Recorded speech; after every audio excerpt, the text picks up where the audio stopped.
Okay, we're going to start with Taf Kuf Nun.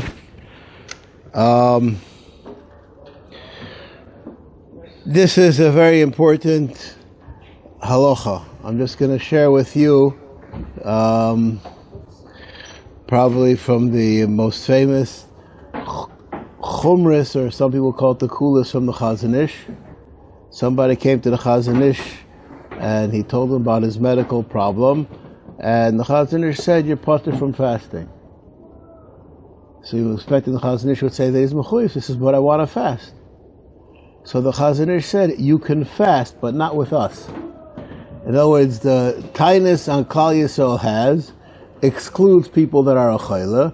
You're a chayla, so even if you fast, you do not get on the bandwagon. You could have your own private fast, but it has nothing to do with Avodas Hashem, because you're in a different category. And this is a very important idea.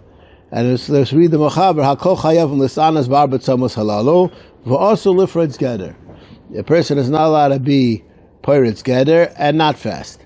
Mihu ubrois umenikos, ladies who are pregnant and who are nursing. Shemitztayros harbe. I'm not trying to translate that exactly. Ein lisanos. Even if they're not mitztayer, meikir adim, they're potter, but the minig is to be machmer. V'davka b'sholosh tzomos. Al tisha b'av mechuyavos lahashlim. A pregnant or nursing lady is mechuyev to, as I would say, suffer, and she has to go along with everybody else. Now the next halacha is. It does, but those are. Those are questions in the equation. That's not a 100% clear thing. Depends on other factors. The next thing which I would like to Tzoymos halalu chutz mitisha b'av mutarim berachitza u'besicha u'dilas sandal tashru shamita. The other inuyim besides for fasting are mutter. Vein tzarich lahafsik b'hem miba'od yom. And you don't have to do it before the fast starts. Now, there is a very important machlokes over here. Let's see. In the Bir Halacha, ein lisan. Where is it? Where is that? Okay.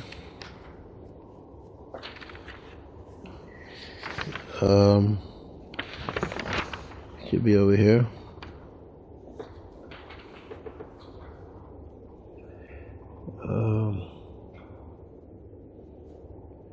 Okay. The Aidal Yerabba Musha Yom Tov, that they say that a person should, if a person couldn't fast, they should make it up. Now the Maisa, the halacha is not like that. Now, this nekuda of what is mutter, what is aser, says the Mishnah Berurah, "B'shah sharotzo kiblu aleim lotzum kol arba taniyos, lo kiblu aleim shiyu chomer tanya sibra k'mot tisha b'av, lefi she'ein robat sibi yochel amun boy, u'bal nefesh yachmir b'kulon k'mot tisha b'av." And the bal nefesh should be machmer on the other chamisha inuyim like tisha b'av. Ela she'im cholel tefila yikayim oinosa. V'gam nilas hastamid lo yachmiro mishum mechuchot lula, because people will laugh at you. Well, that's how it translates. V'chein imchol asar b'teis v'ev Shabbos ein lahachmir b'rachitza b'chavim b'nei kavod Shabbos, because you have a stira to that. Okay. Now look at the Sharetzian. Ches shekosov da'achshav ein noagim lirchotz b'sholosh tzomos. V'kosov aprim agadim dahainu b'chamim. Our b'tzoyin yeshlama deshari b'sholosh tzomos. V'hu adin yarapon v'raglov b'chamim yeshlama deshari. So there is a bit of a machlokes how far this goes. I'll just tell you, somebody asked me today about going swimming. This person says, "I go swimming all the time. I don't know, 3 times a week. Everybody has their what do you call it? Schedule? Yeah, is that word? Their schedule, and they wanted to know if they can go swimming on So I asked him, when do you miss your swimming? Like, what has to happen for you not to go swimming? So, he says, I have a tennis match, so I won't go swimming. So I say, so play tennis, but that's not a person who has it and does it for health reasons. Now, health reasons come basically in two different categories. There are people who do things because they need to do it for their health, and some people do things to health in order to be healthy. Those are not the same thing, right?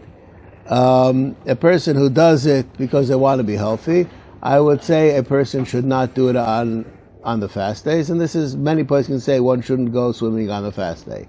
If a person has a specific need to do it, and sometimes, like I know one guy who he goes swimming all the time, if he doesn't go swimming, his back bothers him. He has a...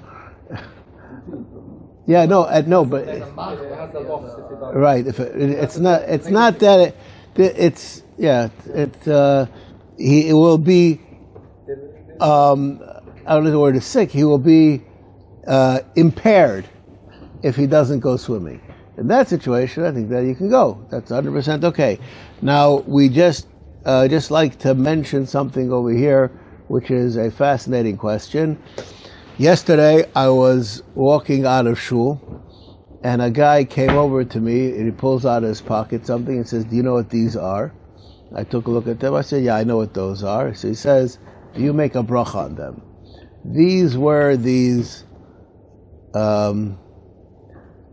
look like plastic sheets that you put in your mouth, and Listerine strips. Okay, or something like that, and he asked me, do you make a bracha on this? So I said, I don't think you make a bracha on this. I'm not the only one who, this is a discussed issue. And he said, where are you coming from? So I told him I'm coming from a halacha in Hilchos Tainis. This is, if you look in Hilchos Tainis, which, I don't know, till we get to Hilchos Tainis will probably take us a long time. Here, at the end of Hilchos Tainis, that's not something that you eat. That's something that you do in order that your breath should be okay. There's no basically swallowing. There's no anything of that. It's just like. Can I ask you a question? I'm asking you a question. What's the difference between that and a piece of gum? What? Piece of gum. It's chewing gum. Here you're doing something to your breath. Yeah, sometimes you just do it when you're doing it for the taste. A lot of times you do it for the taste. You want your breath to smell. I would say that many people do it for the taste too. What? The Listerine ones. They're ones that taste good too. No, the Listerine is great. Tasty? Okay, maybe you're not a great guy. There's something wrong with you. I don't know. Okay, I'm just telling you that this is... Listerine is a problem. Listerine. Okay, I'm going to read right now a Ramah in Shulchan Aruch. The Ramah in Shulchan Aruch I don't think had... Yeah, okay? Okay. Where are we? I am on, in Siman, Tov Kuf Samach Zayin, Sif Gimel. It's worthwhile we should see the whole Sif, because this whole Sif is very important. Misha Darkoi Lirchoitz Piv B'Shachris. There are people who in the morning, they rinse their mouth out. V'tainis Tzibur Lo Kosher Lo Mevar Hochi. What did we say? Mutter or Aser? What does Lo Kosher Lo Mevar Hochi mean? It's not proper thing to do. Okay? He didn't say Aser, but it shouldn't be done. Awal Tainis Yochid Shari Kivon Shepoilet. Since you spit out that which you put into your mouth to wash your mouth out. Vafilu yesh mayim sharoichetz yesem irvius. It's still not aser on a tainis yochid. Now here's the part which I would like to focus on. Umuter lilois atze kinamon. You're allowed to, v'shar b'samim v'etz masuch lelachich groinoi v'lifleit. You're allowed to do this on a tainis. You're allowed to suck cinnamon sticks or put an eighth musuk in your mouth in order to, I would say, to celebrate, right? That's the purpose. Milvad Yom Kippur da'aser. Okay, now this, I would imagine that this what's it called? Listermint is no different than the Atze Kinamon. Okay? Now, the cinnamon stick though, does it melt part of the cinnamon into your mouth? Well, I'll tell you. Did he say, can you eat cinnamon stick? Is that what it says? I'm asking, you did it, right? But the Listerine Sachen. Everything that you put into your mouth, you will swallow. If you taste it, that means something's coming out of it. It will melt down, yeah. So the cinnamon sticks are melting down also a little bit? There is obviously something coming out of the cinnamon stick. Otherwise, you wouldn't have any taste. They have, in all the stores, this liquid, which they use on Shabbos. This liquid toothpaste. Liquid toothpaste. It's liquid. Yeah. Can you take that liquid toothpaste, put a little smear on your finger, and put it into your mouth 4 times? You mean anatinus? Anatinus. That's the same question as the first thing. Can you use Listerine on anatinus, right? That's the same thing, right? Yeah. All right. So there are those who are makel if you make sure to spit it all out. Now, I just want to make something clear. The Chuvas Har Tzvi discusses toothpaste if toothpaste needs to have a hechsher on it. Now, toothpaste in the time of the Har Tzvi was all animal-based and was all not kosher. And he says it doesn't need a hechsher, you could eat it anyways. No, you don't eat it.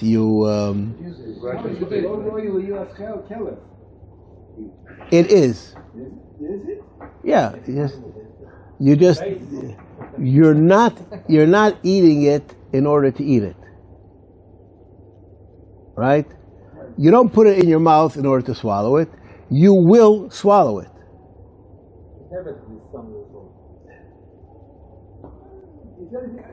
Tiny bit. That's it. Okay. Is that enough for a bracha? No. What's that? That's it. You switched the subject. No, it's not for food. What's that? I asked him one question and you're answering a different question. Is that amount enough for a bracha? No, it's not enough. How much do you need to make a bracha rishona? No. Any mashu is enough to make a bracha. Yeah. So even on that little if you, let's tell you something. You went to a kiddush and they had cake, and on the cake they had those colorful dots. I don't know what you call them. Okay, and you took one sprinkle and you put it in your mouth without a bracha. You're over on being nana me'olam hazeh b'li bracha. Now, somebody will tell me that's not edible. I'm not going to get involved in that question. But that amount is enough. Even half of that amount is enough. But, and I'm just going to mention this is why I got into this subject altogether. I'm going to ask a question, and I don't believe that everybody here will agree to what the answer is. Is it possible to go swimming and not swallow any water? It's not possible. There's no halachos. It's absolutely impossible. To not swallow. I don't know what you're talking about. I have swam with my mouth closed. Years and years. I've swam with my mouth closed. I've swallowed a tiny bit. What? I've never had to do that. I swim half an hour and I don't swallow a tiny bit. Something. It's on the lips. It has to be. It's impossible to keep your mouth absolutely shut tight for people swim with their head out of the water.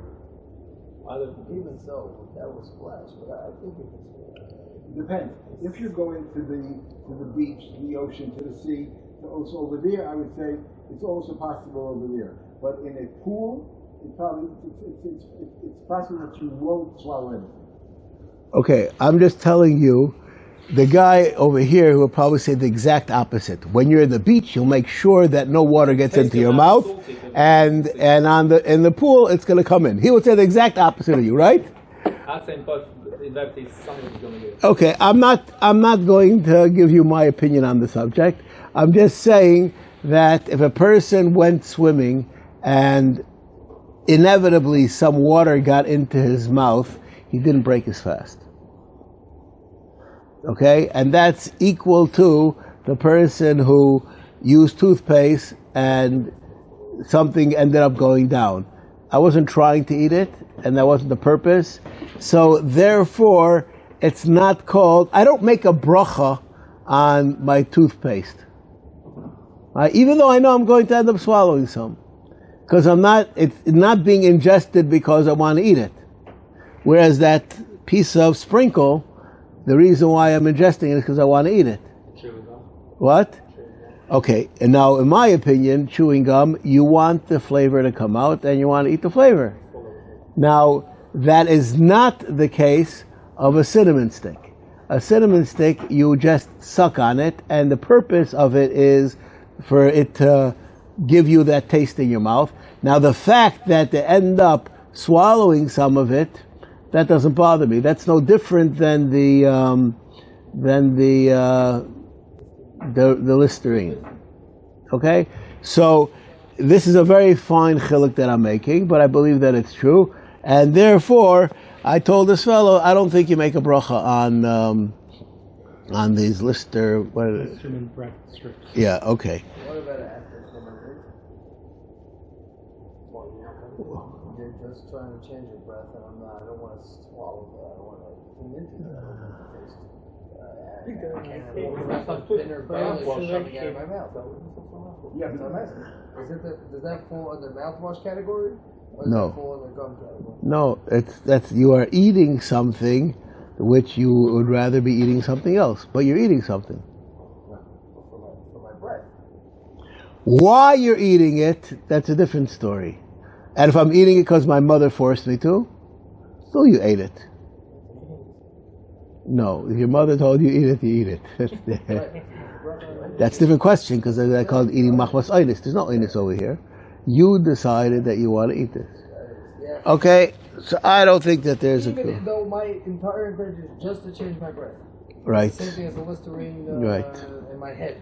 It's just like, your kid says you eat some first, so you ate some of that gooey stuff just so your kid should partake of it, right? If you're eating a food, then you're eating a food. We're speaking about things which are not a food. It's not a food. A cinnamon stick is not a food. No. At best, a tavlin. It's not a food. Now, I'll just tell you something. And this is a fascinating idea.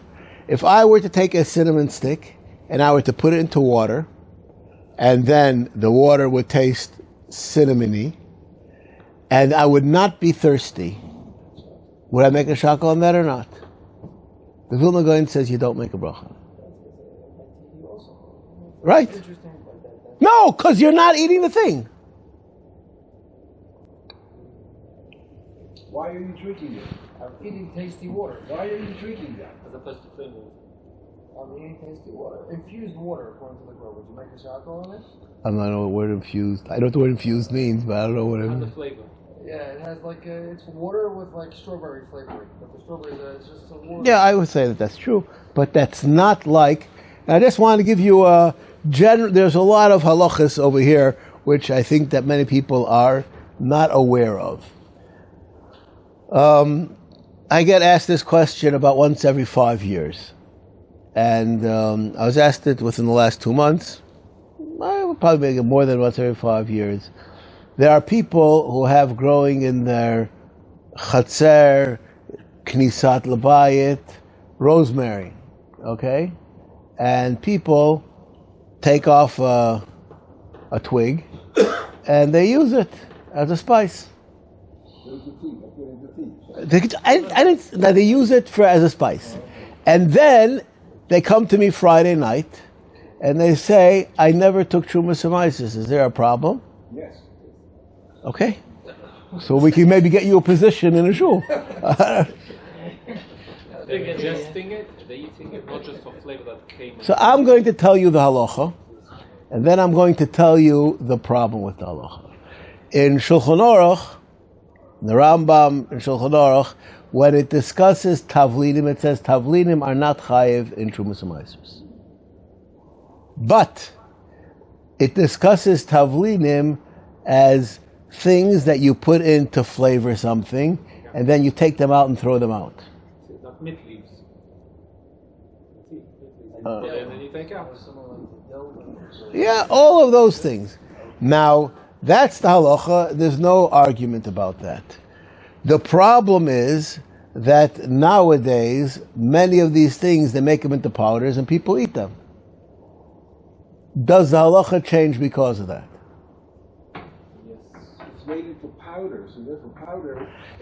Therefore, whatever you're going to say, I'm aware of it, my question. Now, what's the answer? Yes.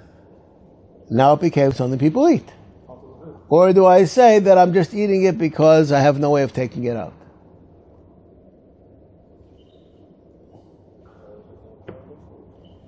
And we're looking at that these would be Trumas and Maasros and not in terms of a profit. No. So first, I'm telling you that if you have what's called a tavlin, and it gives flavor to something, that's not necessarily to make it into food, right?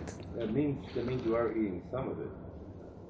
If you're getting a flavor from it, it means there's molecules from it or whatever. Okay. Right, the same thing. You are eating. That's you are not. eating from it. There is. I'll just tell you.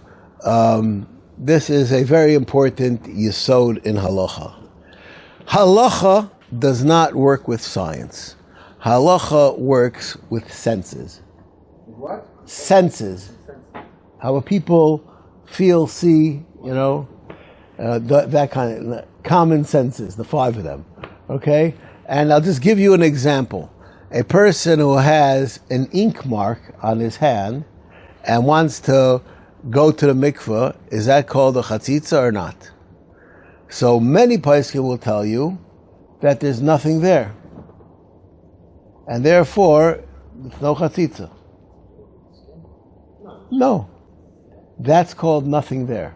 And if you want to know who said that something is called nothing, I'll just tell you this story. Rabbi Shulei Diskin came home before Pesach, and his wife was scrubbing the pots clean. So Rabbi Shulei asked his wife, what are you doing?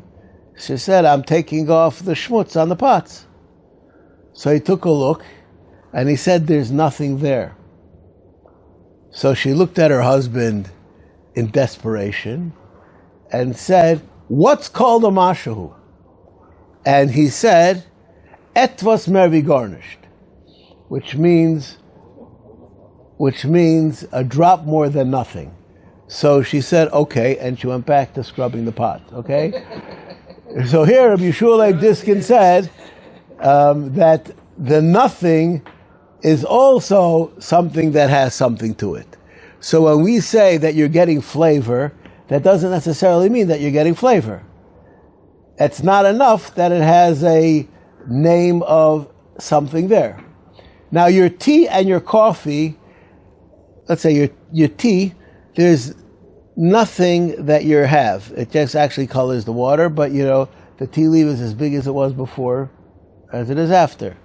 Right? So this is the Vilna Gaon says that you don't have any tea, you just have colored water.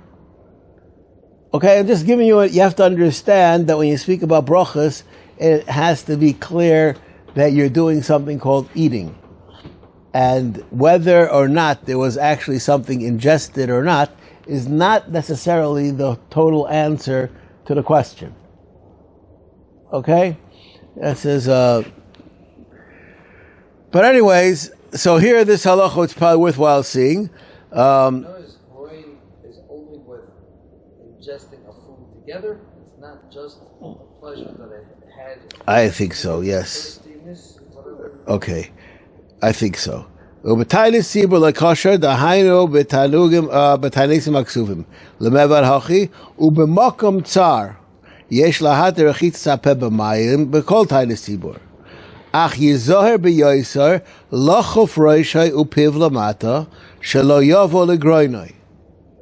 Now, this is ridiculous, because when you're going to put your head straight, eventually, something is going to go down, right? Yeah. Okay. Afilu b'tishvav yesh lahater kishu b'tzar gadol. Okay. Afilu yesh b'mayim kivan shemischaven lichas piv v'loy mischaven litoim. Since the water that you're washing your mouth out with, your purpose is not to swallow it, it's to wash your mouth out. V'loy mishane b'yoyser miravias. V'dafka mayim. Awal shar mashkim esher diyesh lahachmer b'yoyser miravias. U'v'davar she'ein tov l'shtiya kigom b'chometz mutter kamo mayim. If you have something which is inedible or indrinkable, I don't know what the word is exactly, but there must be some words for that. Okay. U'bavad yom kippur da'asar mipnei shu d'oraisa. Avol zeh das ha-mordechai. Avol das ha-machaber le'il sif aleph, de'asar b'tisha b'av, chen das ha-rav, de'asar b'chol tainis tzibur. Gam yilneinu hachi. Okay. Now this, which we're going to read right now, is something people are not aware of, and it deserves a little bit of attention. U'le'inyin levloi aroikoi.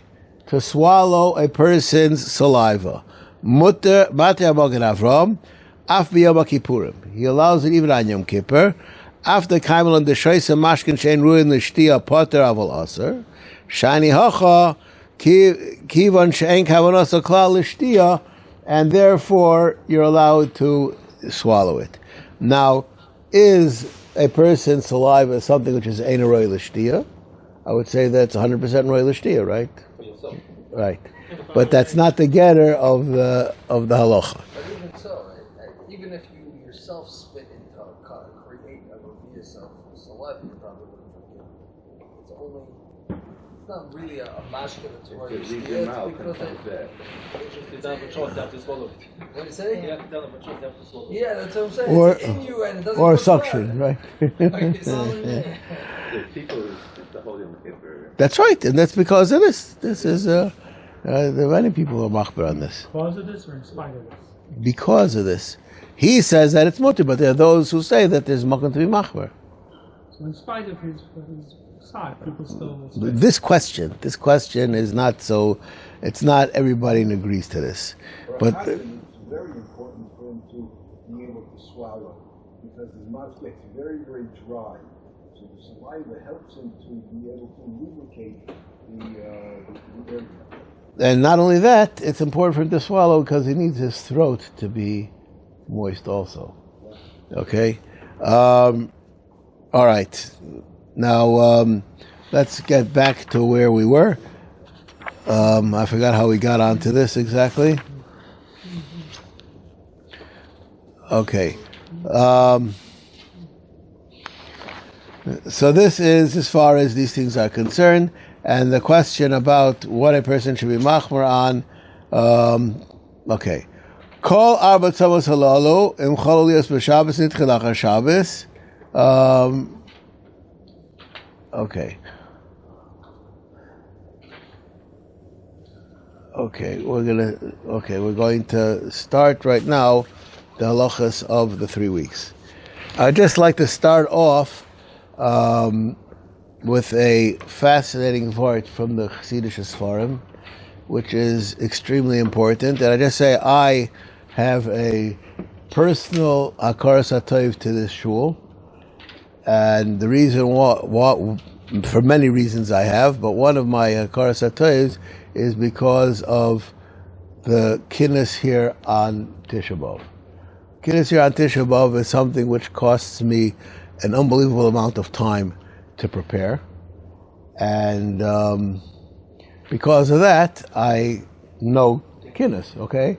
And it makes my whole 3 weeks, my whole 9 days, my whole Tisha B'Av totally different than it was before I had that responsibility. Now, nowadays, I have a little bit of help from people on, from the shul that they also say things, which is, it doesn't make any difference. I still prepare, and it's extremely important. And there's a point which I would like to share with you. The Marsha says that the 21 days of Bein HaMetzarim are related to and equal to the 21 days from Rosh Hashanah to Simchas Torah. And just like those days are days of Kapara, so too the 3 weeks are Kapara, because Yisurim is Memarkin Avonos. And no one will say that the 3 weeks is a fun time. And that is a Kapara which we have. Now, the Lashon of the Pasuk in Eicha says, Sigua Bein HaMetzarim. And speaking about the problems which we have, that we have them Bein HaMetzarim. There are those that say we could be Masig HaKadosh Baruch Hu in the 3 weeks, in a way which we can't be Masig HaKadosh Baruch Hu the rest of the time. And there's a reason for this. The reason for this is like the Chassidish Sfarim say, just like when the king is in the castle and you have a meeting with him, you're not going to develop a personal relationship with him.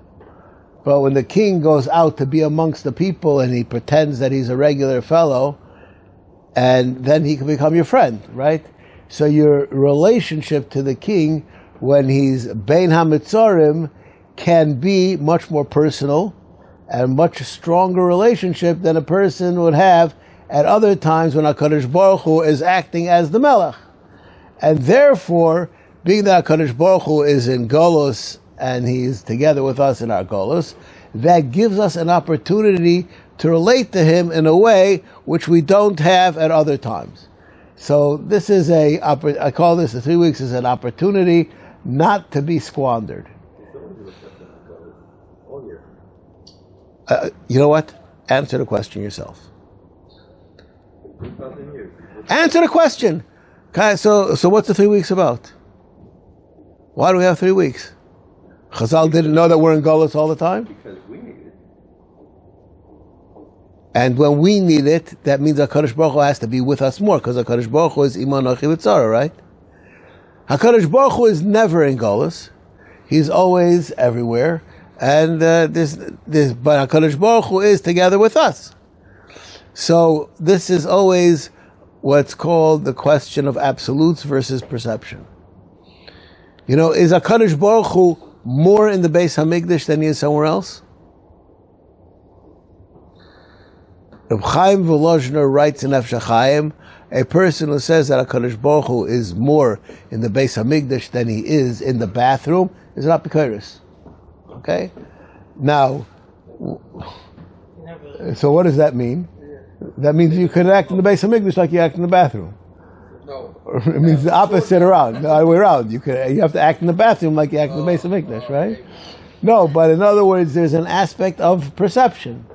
And this is an aspect of perception will define how we're supposed to be relating to HaKadosh Baruch Hu. Just like HaKadosh Baruch Hu is closer to us in Elul and on a Tainus Tzibur, these are times which there is a relationship, a reciprocal relationship that's happening with us. Through a different venue, right? And that causes a different result. Okay, and this is what this time is about, and I really feel bad for the people who ask me all the time, do I have to be machmer on this in the 3 weeks or in the 9 days? And I say, why are you missing an opportunity? You know, that's basically what I say to myself. That's not necessarily what I tell them.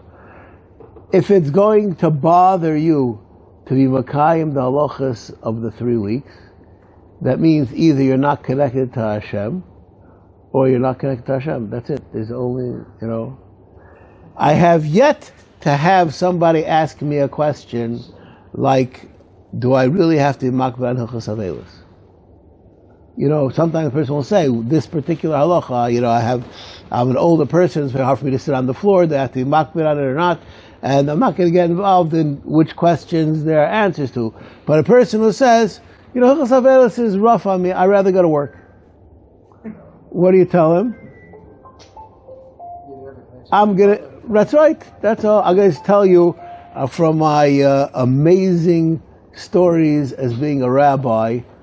I have a friend of mine, a very close friend of mine, who is a Rosh Kollel, and he goes all over the world and raises a lot of money for his kollel. And this happened probably about 20 years ago. He comes over to me and he says, Avrohom Baruch, I have a job for you. I say, what's the job? He said, there's this guy who he collects a lot of money from that lives in Europe, and he came to Eretz Yisrael for some family simcha, and he died here. And his shloshim is tomorrow, and the family called me to speak. And being that I never speak in public, you are going to speak at this guy's shloshim. Right. So I said, you were a friend. Okay. So I said, what am I supposed to speak about? So he says, you're a rabbi, you'll figure it out. Okay. I'm just telling you, that's basically what happened. So I came to this event. Zero. No, not him, not his wife, not his kids, not his brothers. Zero. Balabus, I think, from Belgium. You understand? The chances of me knowing anything about him are pretty rare. And so I had to give what we'll call some kind of a generic speech. And I spoke about, it was clear to me that this fellow was a Nitzol HaShoah, and I spoke about the place of Nitzol HaShoah and Klal Yisrael, and how they gave over to their children the fact that they are Yidden different than people who were not in the Shoah. Anybody who has experience with people who lived through the Shoah, they had a different way of transmitting this to their children. I said my speech, and I was pretty proud of myself. I made it all the way to the end. Afterwards, the son comes over to me, and this I found out after. The son is a multi-millionaire. And he says, Rabbi, you hit the nail on the head. I said, really? I said, yeah, what you said was exactly my father. And I said, how is that, you know? So he said, when I was a little kid, and my father used to take me to shul with him sometimes, and he would introduce me to his friends, he would say to his friends, and I don't know how many of you are old enough to remember this Yiddish saying, das ist mein Kaddischl. That's a Yiddish expression that this is the son that I have that's going to say Kaddish. I'm sure you've heard people say that, right? What? Okay. But these people never heard that, okay? That you have to be over 60 probably to have heard that. And he said, because of that, since my father said, das ist mein Kaddischl, as soon as my father died, I paid somebody to say Kaddish for a whole year. Because I don't have time to go to shul and daven. But l'maisa, when it can work itself out in my schedule, I can make it to shul. I go to shul to say Kaddish because my father said, I'm his Kaddishal. Okay? And this was, he said, what I said was exactly the point, how he gave over this idea of what does it mean to have a son. And I said to myself, I said, thank you very much, And I said, what? It seems to work very much. And I said, what a disaster, right? The guy is not his Kaddishal, right? He missed the whole point. Nothing went over. But at least that there's such a concept of kibbud av v'aim and what was important to his father, at least on his terms, he got it. So just saying, a person who says about the 3 weeks and the 9 days, when I paid somebody to do it for me, and when I'll have a chance, I'll do something for the 9 days or the 3 weeks, he is like this guy. Okay? If we would understand the relationship that we're supposed to have, this is the miss that people have. And I'll just add one more story to this because these are things. There's a guy in Ramat Shlomo. The guy today is about 75. 30 years ago, his father was still alive. His father is an Alta Hungarian Jew. And his father used to come to his son often. And I knew his father. His father was what's called a Poshet Balabas. And this guy from Ramat Shlomo, he comes over to me and he says, my daughter's taking piano lessons, I don't know, guitar lessons, some kind of lessons. And I want to know, does she have to stop doing it in the 3 weeks? So I said to him, I'll come back to me tomorrow, I'll give you an answer. Now, sometimes I do that because I have to research it, and sometimes I do that because I have to research what am I going to tell him. You know, sometimes there's a question you have to research the halacha, and sometimes you have to know how to deliver the goods. So the next day, I asked him, how did your father act in the 3 weeks? So he said, my father had a store on Rehov Ben Yehuda, and his store was always open till 7 o'clock. In the 3 weeks, he closed the store at 5. In the 9 days, he closed the store at 3. And you couldn't speak to him. He was atzpani. He was like, and Shabbos Chazoin, he came to shul in his weekday clothes. Like it says in Shulchan Aruch, And he goes on, and I'm just like listening to this amazing Pashut Yid. And this was a Pashut Yid of Hungary in those years, right? And then I say to him, and you want your daughter to have lessons in the 3 weeks? So he says to me, that was my father. What does it have to do with me and my daughter? Okay?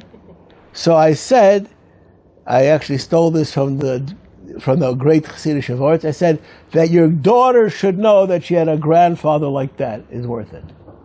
Okay? And that's also enough. It's very important to give over the idea of the importance of the 3 weeks and the 9 days in Tisha B'Av, because a person can go be Makayim all the technical aspects and not be connected at all to what the Avodah at this time is.